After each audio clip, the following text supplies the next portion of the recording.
Hi everyone, welcome to Hoopla's step-by-step tech presentation, part 2. So earlier in the month we talked about how to create a Hoopla account, and this time we're going to dive a little bit deeper and we are going to get into some specifics that Hoopla offers through their app and website. Again, just to reiterate, you do need a library card and an email address in order to start your Hoopla account. So we are going to share the screen again, and you can see what Hoopla looks like all over again. So today we're going to talk about specifically the topic of comics, television, and kids mode. So first we're going to talk about TV. And what you need to know with TV is that, so if you come to the library, usually you check out a whole season or series, and that would be one checkout. Hoopla is a little bit different. When you check out an item from Hoopla's television, every episode counts as a checkout. So if you were going to check out this series here, as you can see, part 1 you would borrow, part 2 you would borrow, the next episode 3 you would borrow. So everything is separate. So those would count as one checkout and another checkout. So everything's separate. So just keep that in mind as you are checking things out and using the Hoopla app.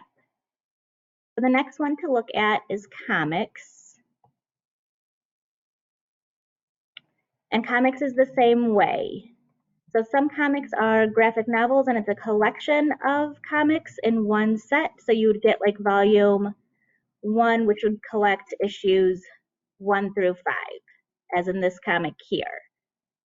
But some are issues, singular comic issues that are, like 32 pages long. So that's issue 1 there. So just keep in mind as you're checking things out that is how your checkouts will work. You can search comics differently. So there's different formats. You could go by user ratings, release date, date added, and if you want, you could only search kid titles only. The other thing about comics is that if you are interested in a specific publisher, you can search that as well. So they list all of their major comic book publishers, and you could look through specific ones that you are interested in.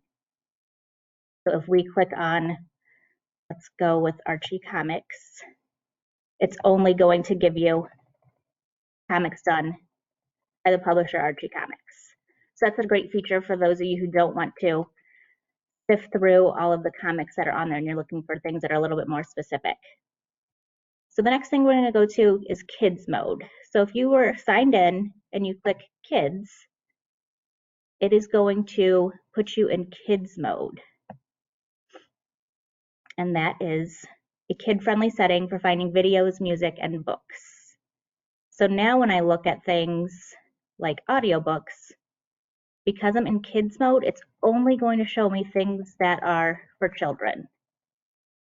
So that is a great feature if you are looking for specifically kids items, or if your kids are using it and you don't want them to see other items that are for teens or adults.